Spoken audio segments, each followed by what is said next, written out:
Hello, everybody. Welcome to the second GBM of the 2024 spring semester. We are POLSA, and we have a cool and exciting GBM prepared for you all today. So here are all of our QR codes to keep posted with what we're doing. Instagram, Discord. We're trying to be more active on there. We're potentially trying to make Fridays like a virtual language night like day that we have, you can hop on, practice Polish, practice speaking, just hang out, whatever you want, stuff like that. Sign in again. We have a few questions in the sign in today regarding availability of people for the virtual language night and a few other stuff. So if you can, please scan the QR code now if you haven't already. And then newsletter to get the full extended newsletter that we have, which Diana writes. Yes. So yeah, what we're doing, quick club announcements, what's going on. We have an event coming up this week, which I'll talk about in a second. Then Mikołaj and Diana here will have a presentation made about Polish wedding traditions in the spirit of Valentine's Day being in this month. And then finally, we have naleśniki in the back, which I already have filling, but we have a few extra stuff that you can supplement them with, like, your jams, Greek yogurt, sour creams, etc. So what's going on for our club this week and in the future? Let me move this up. So as you can see, we have checked off 2 GBMs for this semester already, 2 more to come. Next one, the date is not quite set in stone. We're trying to get in touch with the Ukrainian Student Association and figure out a date for a collaborated, GBM, so we can have it together because we have fairly similar Easter traditions. So it makes sense to collaborate with them for that. So that's coming up. Date, as I said, and place, we will keep you posted in the future. So be on the lookout for that. And then the last one, I think, should be fairly set in stone. So that one should be reliable. And then this Thursday, 7 p.m., scan the QR code there to indicate that you're interested in showing up. We're limiting it only to 15 people. So if you're interested in showing up, it's off campus. If anybody knows where West Side Park is, or let's say the Publix on 34th and University, it's in that general area for kind of a reference if anybody wants to kind of figure out if they're able to go or not. So scan that. For that, it's a campfire social potluck. So if you have kielbasy, s'mores, stuff like that, you want to make something, I have the sticks so that we can cook it over the fire. So you're welcome to bring all that. And then if you have a few, card games, board games, stuff like that, once we're done with the fire and people still want to, have fun, socialize, then we can get inside and do that. So that's what's going on there. And then March, another collaboration coming up. That day is I want to say it's called the Polish-Hungarian Friendship Day. Yep. Is the correct word? Yep. So just so happens that it's that exact day that we were planning to do social. So if it's marked as potentially for now, they need to discuss amongst themselves. But so far, looks very good that we'll be collaborating with them. We'll have Polish, Hungarian food. Potentially we'll play, we'll determine who the better volleyball team is between the 2 clubs. Since we were, world champions recently and ranked very high, we gotta represent, So come on over for that. Also potluck style. And then even if you can't drive yourself there, we'll be doing like a sign-up sheet for carpooling. So if you really want to go, there is a very high likelihood that we'll be able to take you. So be on the lookout for that.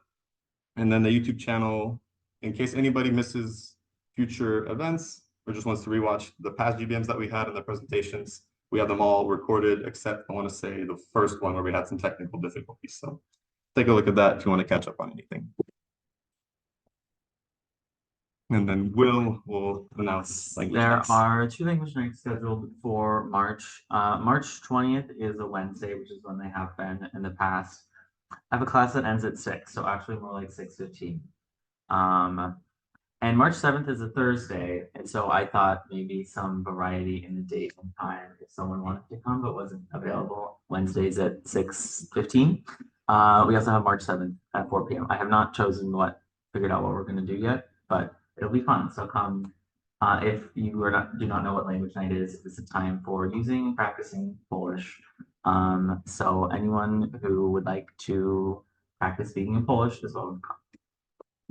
Last one was a lot of fun. We talked about, we had like a thing where everybody brought their own favorite Polish songs, and then we'd listen as a group and analyze the lyrics. That was a good time. So for events like that and similar ones, all of them which are really fun and well planned by Will, come on over. I promise it's a good time.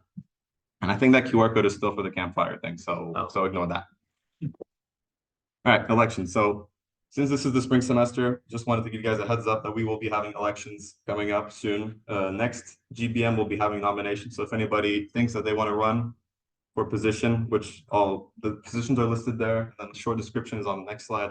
If anybody thinks they're interested and they want to contribute even more to this club, you can nominate yourself then and at the start of the fourth GBM and the last GBM. And then, yeah, fourth one, we spend a lot of time. Basically, everybody does a pitch of what they will, offer to the club, what they think they can bring to the club as part of the board. And then we do votes, voting for that. And then I don't remember what we have planned. I think we're doing like Polish people in pop culture, like US pop culture and worldwide pop culture for that last one. So if you want to see, Polish people are everywhere. So you'll see in that last presentation what we're talking about when we say that. So short description about each one. So president, that's what I do, all this stuff, kind of, run through general announcements, run all the GBMs, reserve the spaces. President and treasurer work very closely with submitting requests and all that stuff for the food that we have here. So very, very demanding position. So if you think, you have the, capabilities for that, try that. Vice president assists the president.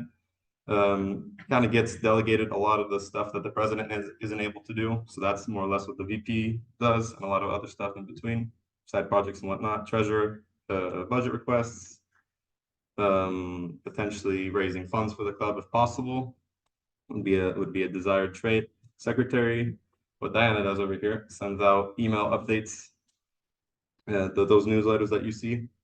That's pretty much a lot of what Diana does. And then background organizational work. Outreach chair is basically all the stuff that we have on our Instagrams, Facebook, all the posts, all that stuff, the art style of it. Natalie's responsible for that, and she frequently also coordinates with other organizations if there's like collabs or whatnot. But I think everybody on our board tries to reach out and see, what can we do with other clubs. And then events chair, Mikołaj over here, creates a lot of the presentations for this and organizes a lot of the socials as well.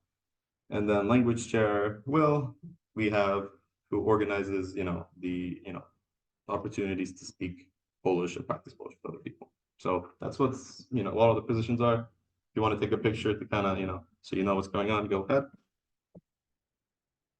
Okay, perfect. All right, and then being the sports guy and considering my favorite team is, first I had to plug this real quick because it's not very often that Jagiellonia Białystok is first in the Polish league. So that's the update there. Even though our form hasn't been great recently, we tied and lost a few games recently, but still in first. So Polish league is good this year. If anybody hasn't seen it ever, it's not the quality of some of the other top leagues in Europe, but it's still a good time. It's a very even league. So I highly recommend it. And with that, we have our presentation for the GBM. Okay. So yeah, there are many wedding traditions in Poland, and I'm going to be discussing the present and past ones. So let's start. The weddings will typically last 2 or 3 days, but recently people have been opting to make them shorter and more intimate because of the money constraints. There's usually a pre-wedding, so something called engagement. There's usually some sort of a celebration of it in Poland. So the 3 terms that we can use for engagement in Poland is zaręczony, zaręczenie, which both means putting a ring on a hand, and oświadczenie, which is sort of like a literal translation of the word engagement. The wedding day, it usually most often takes place in the Catholic Church because it's the Roman Catholic Church, because it's the majority church in Poland. So a lot of people opt to be married there. And after that, there's usually a wedding reception, which is a very the wildest type of party you can go in Poland. And usually, 2 days after the original reception, there is something called poprawiny, which means to correct something. So you didn't party hard enough, so you have to correct it for 2 days. Get to redo it. Yeah. Or just go harder next time. So the bride's outfit, you need to borrow some stuff, because borrowing stuff symbolizes that you have friends and family that can back you up and be a source of support for you. So there is blue items and white items. White symbolizes purity and blue symbolizes fidelity in marriage. So also something old needs to be borrowed to demonstrate. It demonstrates family bonds between older and new generations, and something new to demonstrate a new path in life. Traditional weddings, yeah, we used to do like colorful bright flowers, especially in the countryside, but in cities, it's not necessarily a Western style, I'd say, but there's like a city style that somehow resembles the like typical white dress in a Western style. So traditionally, a Polish groom was supposed to wear the full costume, but nowadays we just wear a tuxedo. They just wear a tuxedo. So yeah, the most popular choice of alcohol, of course, is vodka. You're always gonna get vodka. Sometimes wine, but mostly vodka. It's usually either an open bar, like it says here, but or there will be a lot of bottles like spread out evenly on the table. So yeah, I've recently started seeing more whiskey, but it's vodka mostly. After the church ceremony, the parents go to the reception and are greeted by parents with bread and salt. So basically, they symbolize good luck and symbolize that the couple will never be hungry. And salt is the reminder of life struggles, but usually it's also a symbol of good luck. Oczepiny, so at midnight after the ceremony, the bride's veil is removed. So she basically is transitioning to being a married woman. In the past, they used to cut off her braid to symbolize that she is no longer unmarried. So yeah, then she tosses the veil. Like I've seen, like in America, I think this is a tradition to like toss a bouquet of flowers, and whoever catches it will be married next. So it's the same here, but with the veil. And sometimes the groom throws his tie for unmarried men to catch. So a note, like same-sex marriage, it's not recognized in Poland. So yeah, it's not legally, it's not like legal. But there might be some moves to change it in the future. These are some wedding superstitions in Poland. A lot of these I didn't know about until I started researching for this.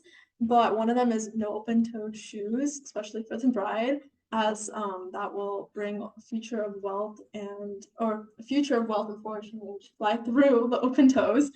Also, you're not supposed to wear real pearls because that means you're going to lead a lifetime of misery. And then another one is if a candle goes out on the altar during the ceremony, that means either the bride or the groom will die young. I have heard about this one where weddings are usually planned in a month that contains the letter R, like Marzec. That means that's March, Grudzień. My uncle and aunt had their wedding in Czerwiec, so June. And then also a lot of Poles believe that a good wedding is one with one fight. Okay. And August weddings are traditionally alcohol free. I'll provide. Yeah, under the table. But usually, like recently, there's been a trend that like more and more people decide to make their like entire receptions alcohol free to like get rid of like the problem with people getting too drunk. Oh. It's really common. And then, so yeah, like we already discussed, the Polish wedding that takes place in the Catholic Church. But sometimes, or most recently, there have been moves like on the beach or somewhere like private and low key, also in court. And notable members of the ceremony are the priest, as being Catholic, and the Świadkowie, witnesses, as well as the parents and guardians of the young couple.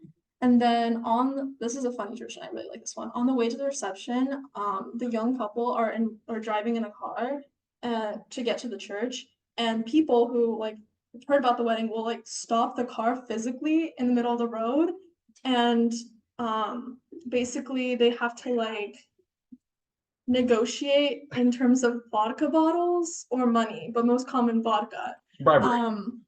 basically. So these are a few examples that I found online. People get really creative with the gig. Like here they just put a log in the middle of the road. A lot of times like guys will dress up as like old grandmas, like babche, or like a baby, like they're feeding a baby vodka. What else? Or like they'll get like firefighters in on this too. Like crazy things happening on the way to the wedding. This is your slide. Yeah. So yeah, the reception usually takes place near the church, but sometimes they're in the hotel, and basically anywhere that they have like a place to dance and like for people to sit. And yeah, so apart from bread and salt, they are also the newlyweds are also offered water and vodka. So basically, they just have two random like shot glasses. One is filled with water and one is filled with vodka. So they just randomly pick, and whoever picks the vodka is said to be the leading person in the marriage. So yeah, yeah, the Stola song is usually sung by wedding guests. So many of the hot meals is served. So like traditionally, it's rosso, which is like chicken hand stew. Yeah, And, chicken noodle soup. Yeah. Yeah, noodle soup. People start drinking, of course. There's a traditional farm kielbasa, usually made on the farms. So yeah, it's a special type that you can usually get only when you go to a wedding. I haven't had the opportunity to try it, so yeah. Guests, yeah. They also give the couple. Everyone gives their couple their wishes and gifts. Envelopes. They're supposed to like the gifts are supposed to be more practical than like. So like give them a toaster, give them some house appliances, a fridge. I don't know, just yeah. Silverware.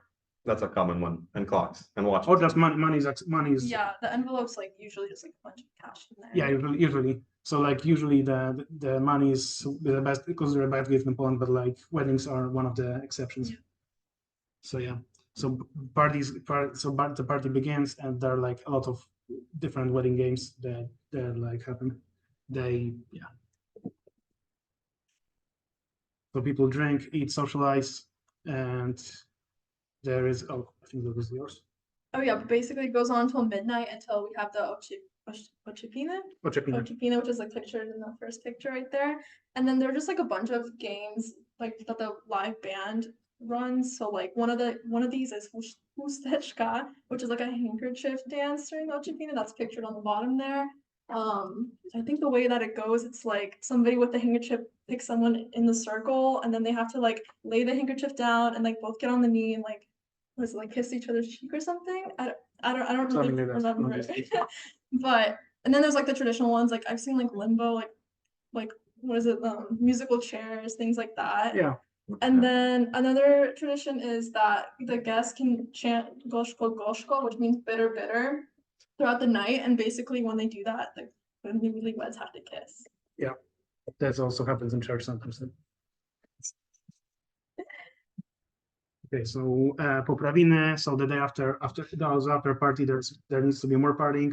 So again, drinking, games, socializing, and yeah, people start around lunchtime because of course the previous day they drank a lot of alcohol, so everyone is going to have a hangover. It is way less formal. Doesn't mean that you can like dress anyhow, but like yeah, it's definitely way less formal than the wedding. And yeah, leftover vodka. And it is usually it's when you get like less people to come, like mostly family members and friends. So there are like a lot of other traditions that are rare to like see. So wykupiny. So before the wedding, the groom or the bride, they come to their spouses, their future spouse's house, and they have to ask their parents to pay. They have to pay their parents' dowry in order to be able to marry their future spouse. So it is more symbolic than binding, but it's still like a tradition somewhere. Traditionally, the parents have to bless the couple before they go to the church, and sometimes it's a really big deal for people to get their marriage blessed before.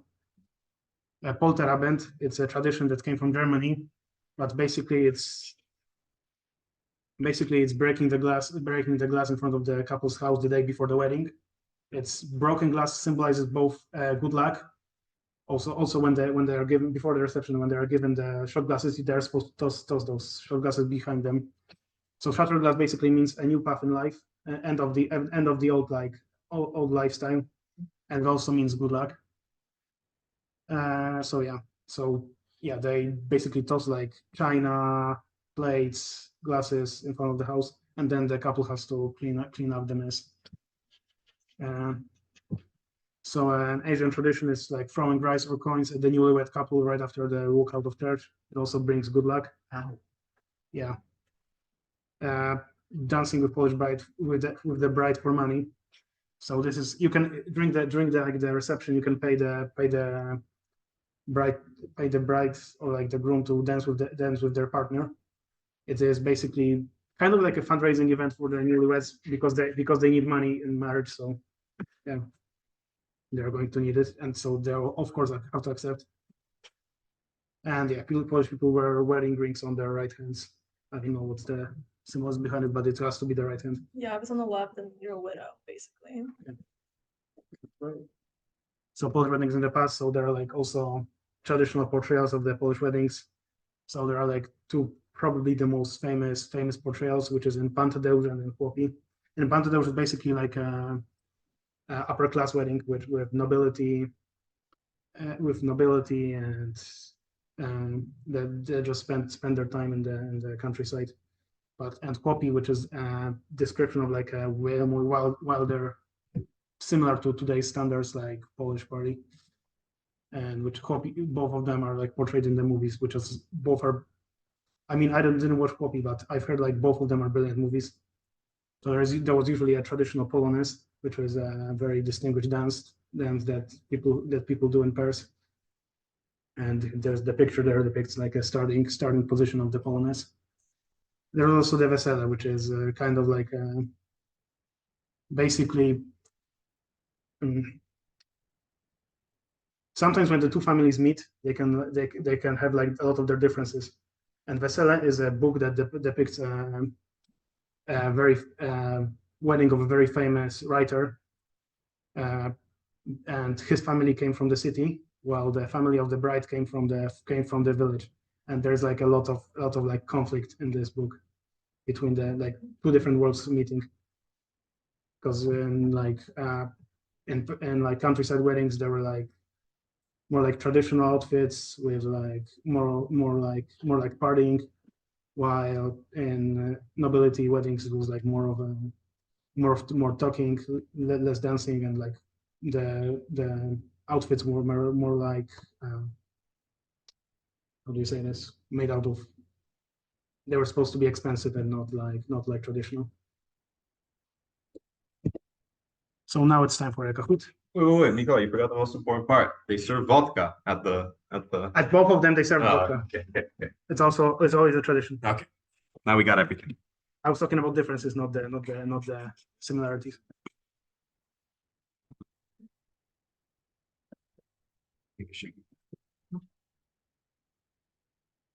All right. Oops, oh, sorry. Okay, we're waiting for players. Mam nadzieję, że nie będzie potem robić z tymi 10. Zobaczymy. Powinno. Tak się mówi, ten kto Stefan wydaje.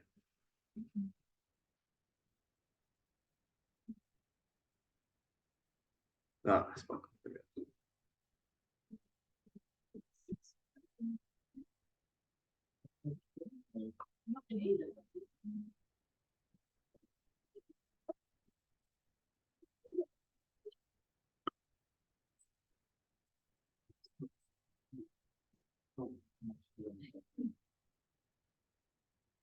Is that everyone? Anyone Who's still still, joining? who's still trying to get in? I see a hand. I got you.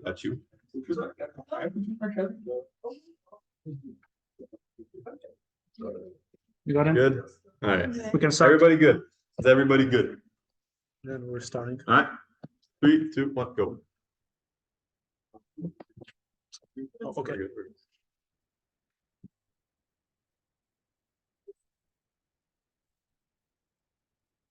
Which of these words refers to engagement?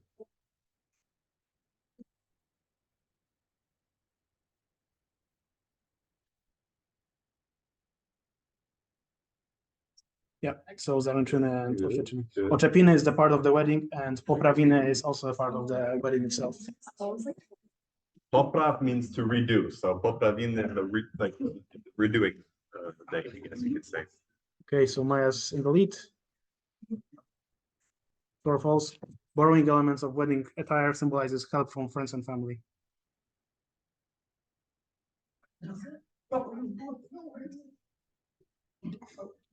It's true. It symbolizes support and help from friends and family. And now we have Maya on the lead still, which is not typically served during receptions. Wódka, what? Good, nice. So barsh, it's not. Okay, It's, good. it's more of a Christmas thing. So. Oh, people, oh, let's say myself.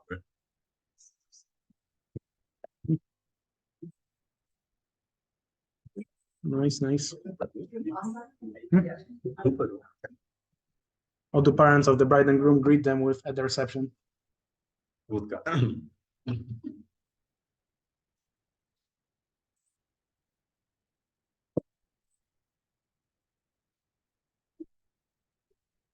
Good, Good, The good. one got that one. You all see the trend? Very good, very good. good, very good. True or false? To go for Brahmi, you need to give them money or vodka.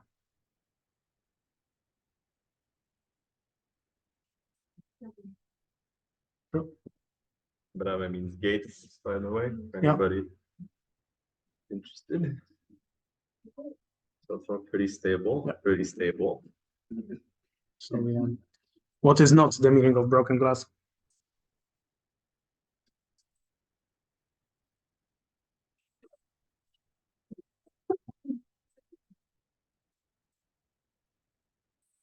Okay, so I set up a trap because I didn't sell a day about it, but it's also brings good luck in the meaning that it scares of demons.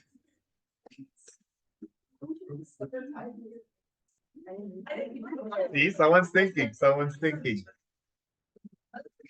Yeah. Maya. What kind of kielbasa is the wedding kielbasa?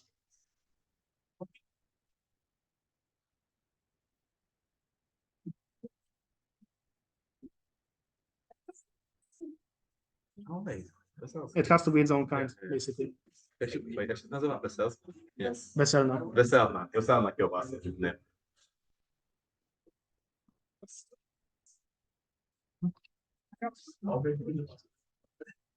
Okay, which of the superstitions bring luck?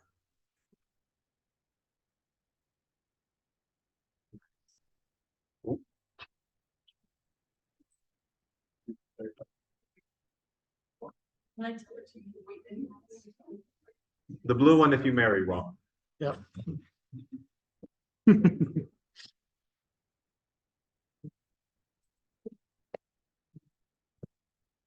Good. Which of these books describe an upper class wedding?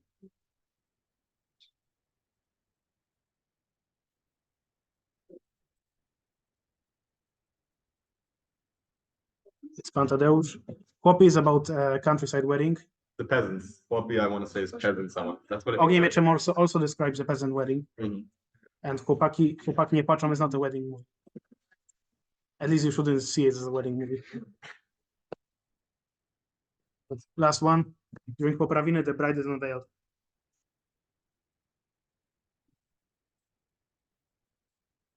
And this is false.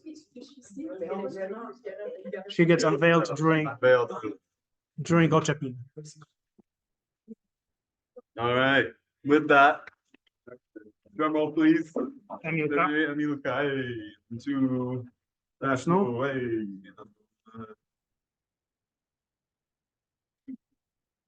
Hey, all Come right. here and pick up the Congrats, prizes. everybody who won. If you want, come up here. We got stuff for you. Yeah. First, second, third place.